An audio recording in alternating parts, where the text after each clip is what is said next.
Many years after my unforgettable spring break in Jamaica, where my rosacea journey first began, I found myself back on this lush Caribbean island, savoring its vibrant culture, aromatic cuisine, and of course, its warm hospitality. This time, though, I was older, wiser, and I rationed my sun exposure carefully. One perfect afternoon, I found myself at the same little cafe in Negril where I had sat with my grad school friends 20 years earlier. Nostalgia hit hard as I wondered if they still served that unforgettable shrimp curry. And guess what? They did, and I couldn't wait to relish its rich aroma. The smell of black pepper, cardamom, and cinnamon wafted through the air, drawing me in like a long-lost friend.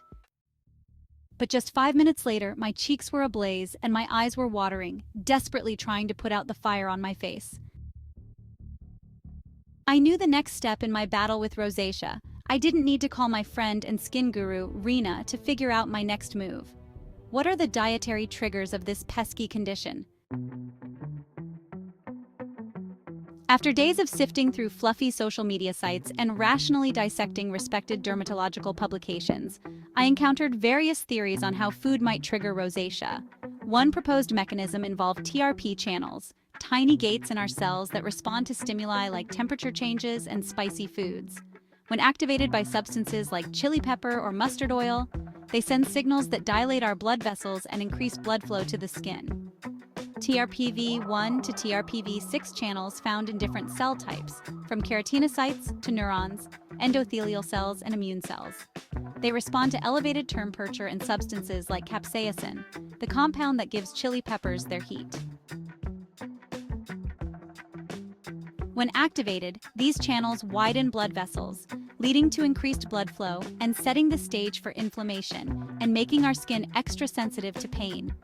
And let's not forget TRPA1, found primarily in nerve cells, which seems to have a soft spot for mustard oil and cinnamaldehyde, that cinnamon compound. While capsaicin is present in spices like cayenne, red peppers, and hot sauce, cinnamaldehyde appears in the innocent-looking citrus, chocolate, and tomatoes. Reading through the list I compiled could put any gourmet into an early grave. Beside the spicy foods, certain foods high in histamine, like aged cheese and processed meat, may trigger rosacea symptoms. Dairy may or may not benefit some patients, and the same goes for omega-3 fatty acids. Other potential culprits include eggplant, liver, cream, spinach, lime, yogurt, peas, avocados, bananas, soy, vinegar, white beans, figs, and yeast products. Rena, ever the sage, told me, "You don't have to be a killjoy at the next dinner party.